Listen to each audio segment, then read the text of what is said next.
दोस्तों 14 दिसंबर को आपका कक्षा 12वीं का विषय गणित का अर्धवार्षिक परीक्षा का पेपर है।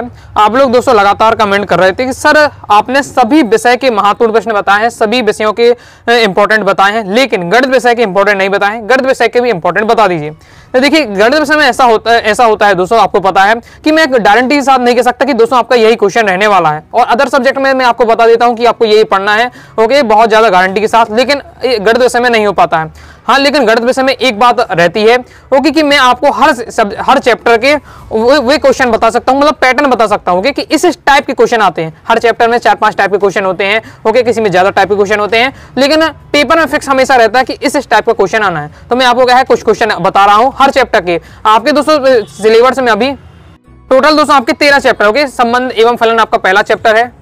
इसके बाद दोस्तों आपका प्रतिलोम त्रिकोणमिति है, फिर अवयव सारणी है, ओके, सातत्य अवकलनीयता है। इस प्रकार से दोस्तों आपके क्या है लास्ट 13 मई तक प्रायिकता है। लेकिन दोस्तों आपकी अर्धवार्षिक परीक्षा में अध्याय 11 तक आना है, त्रिविमीय ज्यामिति तक आना है, अध्याय 12 रैखिक प्रोग्रामिंग, अध्याय 13 प्रायिकता नहीं आना है। तो अभी आपके क्या है अध्याय 11 तक आना है अध्याय 1 से। तो मैं अध्याय 1 से लेकर अध्याय 11 तक के सभी आपके ये अध्यायों के इंपॉर्टेंट मैं आपको क्वेश्चन तो बता रहा हूं लेकिन जो मैं आपको इंपॉर्टेंट क्वेश्चन बताऊं उनको आपको तैयार कर लेना है, और साथ ही उससे संबंधित जितने भी उस टाइप के क्वेश्चन मिले उन्हें आपको तैयार करके रखना है। साथ ही दोस्तों एक बात और आपको बताना चाहूंगा, बहुत सारे विद्यार्थियों को मन में डाउट रहता है, खासकर गणित विषय के लिए ये बहुत ज्यादा महत्वपूर्ण बात है, इसलिए हम क्या डिस्कशन कर रहे हैं। गणित विषय में क्या होता है, आप लोगों को लगता है कि बहुत सारे विद्यार्थियों भी ये डाउट रहता है कि जो गणित में पेपर में क्वेश्चन आते हैं वो बुक एनसीईआरटी बुक के बाहर आते हैं। तो ऐसा दोस्तों नहीं है, आप 4 साल पेपर को उठा कर दीजिए, मैं खुद गणित में रहा हूं, ओके, तो मुझे पूरा पता है। तो आपके दोस्तों क्या है जो गणित विषय में आपके जो एनसीईआरटी बुक है उसी से पूरे क्वेश्चन रहने वाले हैं। 98% दोस्तों आपके बुक ही से आपके क्वेश्चन आते हैं, एग्जाम्पल रहेगा या फिर एक्सरसाइज से क्वेश्चन रहने वाले हैं, ओके।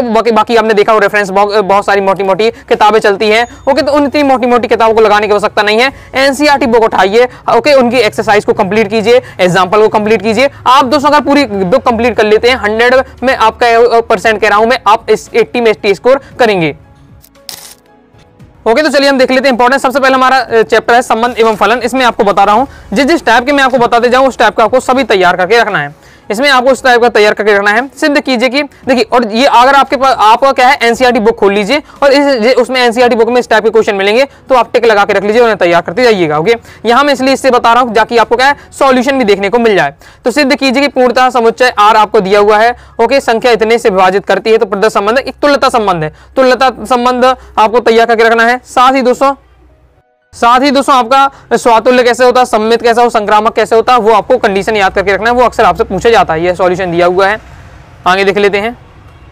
आगे नहीं दोस्तों आपको तैयार करना है, यदि a बराबर आपका दिया हुआ, b बराबर ये दिया हुआ है, ओके, तो f बराबर ये आपका, तो इसमें आपको दिखाना है कि f एक ही है, तो f किस बार से की आपको करना पड़ता है, इसे आप देख लीजिए।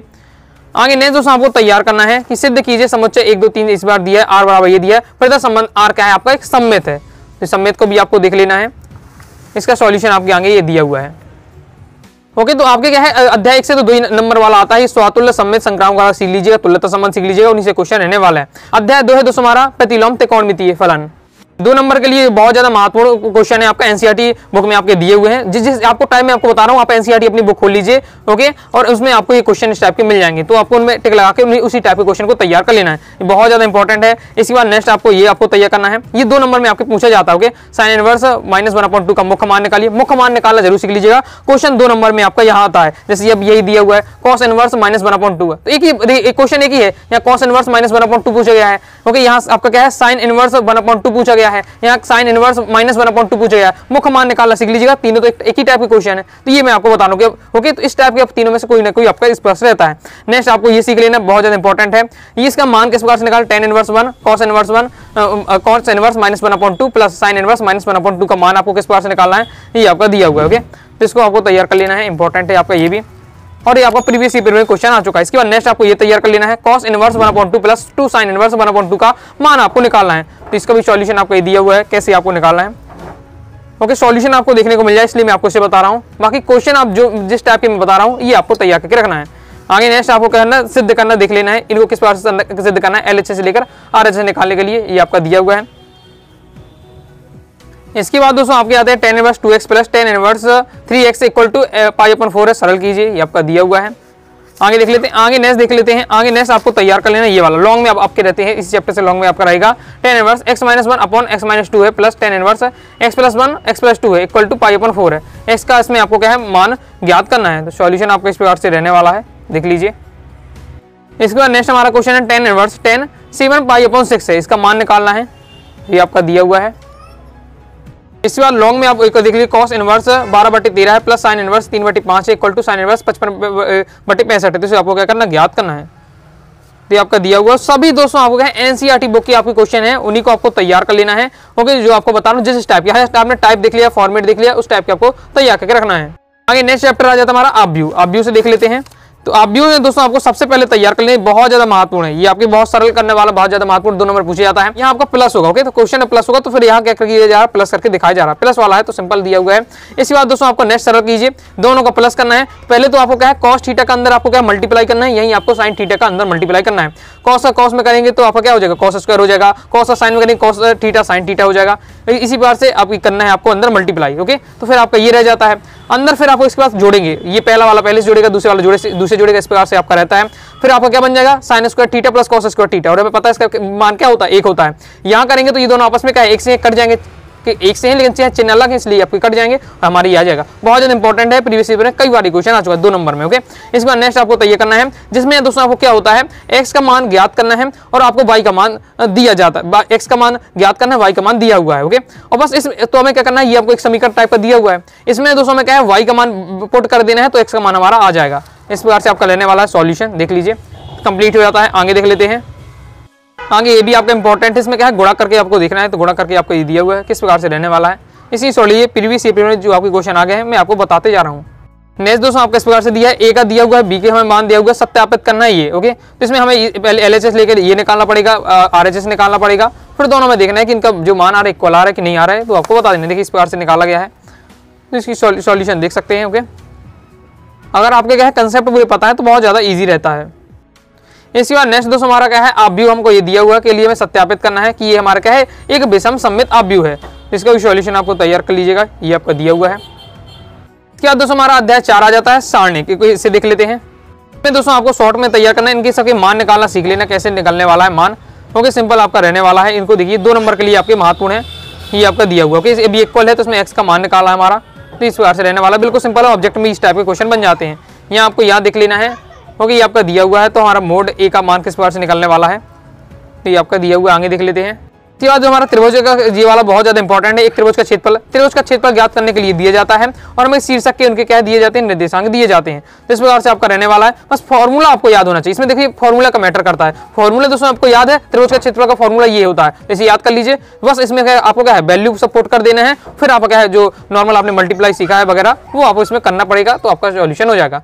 जैसे सारणी में किया जाता है वो आपको यहाँ करना है, बस इसमें बस केवल एक रहने वाला है, त्रिभुज के क्षेत्रफल का फॉर्मूला आपको याद कर लेना, ये होता है फॉर्मूला, वैल्यू रखेंगे आपका आंसर आ जाएगा। इसी बार से ये आपका इंपॉर्टेंट है, के का मान ज्ञात कीजिए, जबकि त्रिभुज का क्षेत्रफल 4 वर्ग इकाई है, जहां त्रिभुज का की जो आपके शीर्ष हैं वो दिए गए हैं, सेम वही क्वेश्चन है, सेम वही रहने वाला है। यहाँ हमने क्या है के का मान ज्ञात करना है, तो पहले समय यहाँ त्रिभुज का क्षेत्रफल बता दिया गया है, बस उसके इक्वल में हम क्या रखेंगे, त्रिभुज का क्षेत्रफल लेके चलेंगे, तो यहाँ इस बार से हमारा रहने वाला है। ओके, तो इसकी आपका ये वैल्यू निकाल लेनी त्रिभुज के क्षेत्रफल से। ओके, इसके इक्वल में हम 4 रख देंगे क्योंकि त्रिभुज का क्षेत्रफल 4 दिया हुआ है, तो हमारे इस बार से मान आ जाएगा के का वैल्यू। उसी टाइप का क्वेश्चन है जो भी पहले आपको बताया है। इस चैप्टर से दोस्तों आपके 4 नंबर क्वेश्चन आता है। ओके, 4 नंबर क्वेश्चन तो रखा मिलने वाला है, कौन कौन से रखे मिलने हैं वो भी देख लीजिए। तो आपके इसमें ये वाले आते हैं जिसमें आपको सिद्ध करना पड़ता है। आप एनसीईआरटी बुक में जाइए, ओके, तो ये आपकी एक एक्सरसाइज मिल जाएगी जिसमें इस टाइप के क्वेश्चन दिए सिद्ध कीजिए वाले 4-5 इंपॉर्टेंट वो तैयार कर लीजिए। पहला ये वाला इंपॉर्टेंट है, प्रीवियस ईयर में आ चुका है, तो वैसे आपको तैयार कर लेना है, जिसमें आपको सिद्ध करना पड़ता है। ओके, इसमें आपको क्या है विभिन्न प्रकार की ये आपको संक्रियाएं लगानी पड़ती हैं, किससे आपका रहने वाला। ओके, विभिन्न प्रकार की संक्रियाएं किस प्रकार से सेट होंगी कि ताकि आप एलएचएस लें तो आपका आरएचएस निकाला है। ओके, ये आपका रहता है, इसी बार से आगे ये दिए हुआ है। ओके, थोड़ा सा आपको डिफिकल्ट रहता है कि कौन सी संक्रियाएं सेट हो, ये आपका थोड़ा डिफिकल्ट लगता है, प्रैक्टिस कर लीजिएगा। 4 नंबर क्वेश्चन आपको रखा मिलेगा 100%, इसलिए यहाँ 5 से 6 क्वेश्चन है, एकदम तैयार कर लेना है, अच्छे से बार-बार की प्रैक्टिस करिएगा। 4 नंबर क्वेश्चन आपको यहाँ से मिलने वाला है। ओके, और जो मैं क्वेश्चन बता रहा हूँ आप एनसीईआरटी बुक खोलकर देखते जाइएगा और उसे तैयार करते जाना है। नेक्स्ट ये आपका क्वेश्चन है, बहुत ज्यादा महत्वपूर्ण, प्रीवियस ईयर कई बार क्वेश्चन आ चुका है। अब ये दिया हुआ इसको लेकर हमको ये आपको निकालना है। ओके, कौन कौन सी संक्रियाएं फिट होने वाली है आपकी दिया भी हुआ है, ये आपका सॉल्यूशन। ओके, अच्छे से आपको तैयार करना है। अब मैं आपको बस बता सकता हूँ कि किस टाइप के क्वेश्चन आते हैं, कैसे आपको करना है। अब प्रैक्टिस के ऊपर आपके ऊपर डिपेंड करता है। जिस टाइप के क्वेश्चन बता रहा हूँ ये तैयार कर लेते हैं। अब जैसे ये वाला मैंने क्वेश्चन अभी 2-3 क्वेश्चन बताए, 4 नंबर का आपको रखा मिलेगा। ओके, आगे देख लेते हैं। आगे नेक्स्ट दोस्तों हमारा अध्याय है सातत्य एवं अवकलनीयता। चैप्टर से दोस्तों 2 नंबर का एक क्वेश्चन फिक्स रहता है, वो है दोस्तों सततता की जांच करने के लिए। बहुत ज्यादा इंपॉर्टेंट है, अक्सर क्वेश्चन पूछा जाता है। ओके, जो क्वेश्चन आपको बता रहा हूँ ये आपकी अर्धवार्षिक की परीक्षा की दृष्टि से ही महत्वपूर्ण नहीं, आपकी आगे प्री बोर्ड है, इसके बाद दोस्तों आपकी बोर्ड एग्जाम है। ओके, जैसे बता रहा हूँ यही आपके क्वेश्चन में पैटर्न रहने वाले हैं। तो ये आपका दिया हुआ है किस प्रकार से आपको क्या है सततता की जांच करना पड़ता है। 2 नंबर में क्वेश्चन पूछा जाता है, शॉर्ट में अक्सर आता है। जैसे आपको ये दिया हुआ x बराबर 3 है, फलन हमें fx बराबर 2x² - 1 दिया है, इसमें मैं क्या सततता की जांच करनी है। अब ये आपको सीख लेना है, सब तैयार कर लेना है। क्वेश्चन मैंने आपको बता दिया कौन सा तैयार करना है। ओके, इसी बार से सततता की जांच वाले आप देख लीजिएगा, एनसीईआरटी बुक में अपना 5वां अध्याय खोलिएगा, सततता की जांच वाले जो क्वेश्चन मिलेंगे शॉर्ट वाले तैयार करके रखना है। इसके बाद नेक्स्ट हमारा क्वेश्चन रहने वाला dy/dx है। ओके, शॉर्ट वाले जो इजी रहते हैं वो आपके 2 नंबर वो पूछ लिए जाते हैं। ओके, तो ये आपका dy/dx किस प्रकार से निकालने वाला है, आपको अवकलन वाला है, तो अवकलन किस प्रकार से करना है वो अच्छे से आपको सीख लेना है, इंपॉर्टेंट है। अब देखिए अवकलन वाले क्वेश्चन कोई भी क्वेश्चन आपको दिया जा सकता है शॉर्ट में, छोटा वाला। ओके, 2 नंबर के लिए तो आपको अच्छे से प्रैक्टिस करनी है। और आएगा कौन से क्वेश्चन तो वो एनसीईआरटी बुक से रहेगा, कोई बनावटी क्वेश्चन नहीं रहेगा, तो इसलिए आपको घबराना नहीं है, एनसीईआरटी बुक के ही आपके क्वेश्चन प्रैक्टिस करने हैं। इसके बाद दोस्तों आपका ये दिया हुआ जैसे इसका एक्स के हिसाब से में क्या आपको समाकलन करना है। अब ये कैसे क्या हुआ है तो वो तो आपको जब पूरा तैयार किया होगा तो बन ही जाएगा। नेक्स्ट इसमें ये दिया हुआ दर्शाइए कि fx = cos x² द्वारा परिभाषित एक सतत फलन है। ओके, ये आपका दिया हुआ है। इसके बाद नेक्स्ट आपको ये दिया हुआ सततता की जांच वाला ये भी क्वेश्चन है, जिसमें हमारा fx बराबर ये दिया द्वारा परिभाषित x = 2 पर क्या सतत है, देख लेते हैं इसे। ये आपका सॉल्यूशन ये दिया हुआ है, कंप्लीट हो जाता है। आगे देख लेते हैं। इसके बाद दिया हुआ है y की घात x = x की घात y है, इसमें dy/dx का मान निकालना है। तो अब अवकलन सीख लेना होगा, अवकलन सीख लेना है। अवकलन निकालने के लिए आपका 3 नंबर में से क्वेश्चन आपको बन जाता है। जो और छोटा होगा तो 2 नंबर में आपका आ जाता है, बाकी मेन 2 नंबर में आपको सततता की जांच वाला इसमें हमेशा पूछा जाता है।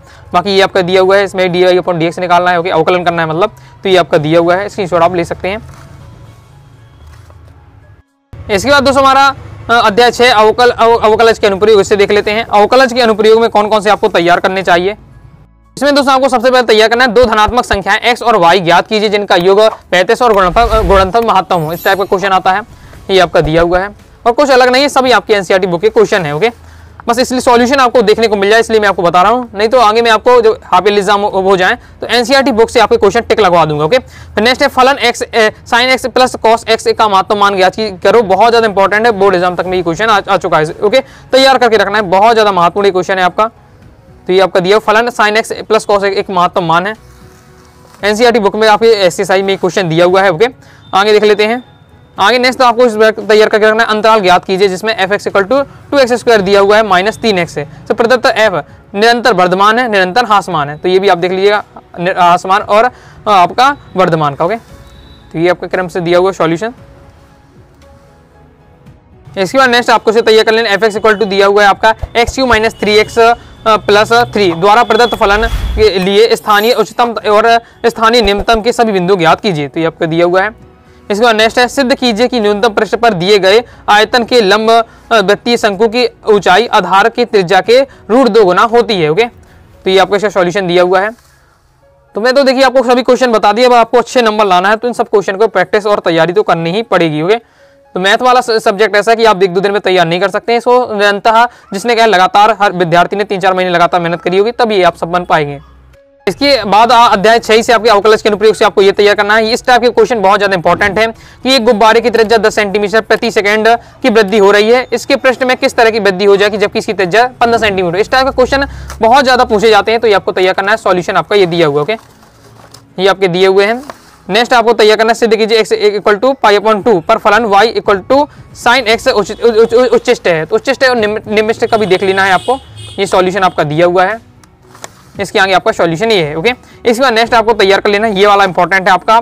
यदि बर्फ का गोला एक समान दर से पिघलता है, गोले की त्रिज्या 5 सेंटीमीटर होने पर गोले के आयतन में परिवर्तन की दर इसी त्रिज्या के सापेक्ष ज्ञात कीजिए। ये सॉल्यूशन आपका दिया हुआ है।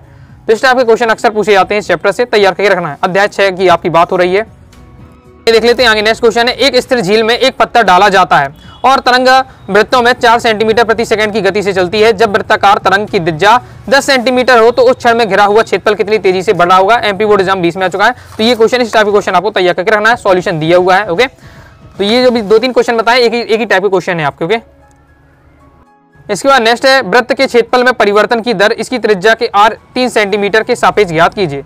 ये रहने वाला है एमपी बोर्ड एग्जाम 22 में क्वेश्चन आ चुका है। इसके बाद दोस्तों आपको अध्याय 6 से आपको ये तैयार करके रखना है। y बराबर दिया हुआ x 5 माइनस एक्स, तो x के किस मान के लिए क्या है, उच्चिष्ट या निम्निष्ट है। तो उच्चिष्ट और निम्निष्ट के टॉपिक आपको तैयार करके रखना है और आपको दोस्तों वर्धमान ह्रासमान का टॉपिक तैयार करके रखना है। ओके, ये इंपॉर्टेंट रहता है आपके इस वाले चैप्टर से। साथ इसके आगे नेक्स्ट है ऐसी दो धन संख्याएं ज्ञात कीजिए जिनका योग 15 है और जिनके वर्गों का योग न्यूनतम हो। ओके, एमपी बोर्ड एग्जाम 20 में क्वेश्चन आ चुका है, तो ये आपको तैयार करके रखना है। इसके बाद दोस्तों जैसे मैंने आपको बताया भी वर्धमान ह्रासमान वाला बहुत ज्यादा इंपॉर्टेंट रहता है। देखिए क्वेश्चन ये आपका दिया हुआ है, एमपी बोर्ड एग्जाम तो 23 में क्वेश्चन आ चुका है, तो ये इस टाइप का क्वेश्चन जरूर तैयार करके रखिएगा जिसमें वर्धमान के लिए दिया हुआ। ओके, ये आपका दिया है ये क्वेश्चन और ये वाला क्वेश्चन। ओके, ये आपका हो जाता है। इसके बाद नेक्स्ट आपका तैयार करना है ऐसी दो संख्या ज्ञात कीजिए जिनका योग 24 हो, गुणनतम उच्चतम हो, ये आपको तैयार करके रखना है। इसके बाद दोस्तों आपको इस टाइप का तैयार करके रखना है कि एक वृत्त की त्रिज्या, जो गुब्बारे वाला पहले बताया है, त्रिज्या समान रूप से इतने की दर से बढ़ रही है, ज्ञात कीजिए कि वृत्त की क्षेत्रफल किस दर से बढ़ रहा है जबकि त्रिज्या 20 सेंटीमीटर। इस टाइप का क्वेश्चन पूछे जाता है। 3-4 टाइप के, एक वर्धमान ह्रासमान वाला, उच्च निम्निष्ट वाला और ये आपका त्रिज्याएं बढ़ने वाला। तो इसलिए 3 टाइप के क्वेश्चन है जो आपको इस चैप्टर से तैयार करके रखने हैं। तो इस प्रकार से दोस्तों मैंने आपको कहा है अध्याय 6 तक के इंपॉर्टेंट बता दिए। अब दोस्तों आपका अध्याय 7, अध्याय 8, 9, 10, 11 ये आपके अभी 5 चैप्टर रह जाते हैं। तो सेकंड पार्ट में मैं दोस्तों इन चैप्टर के आपको इंपॉर्टेंट कवर करा दूंगा। तो आइए दोस्तों आपको वीडियो पसंद आएगी, वीडियो पसंद आए वीडियो लाइक करके सब्सक्राइब जरूर कर दीजिएगा। साथ ही दोस्तों टेलीग्राम चैनल और व्हाट्सएप चैनल को ज्वाइन करके रखिएगा। तो मिलते हैं दोस्तों नेक्स्ट वीडियो में, तब तक के लिए बाय बाय।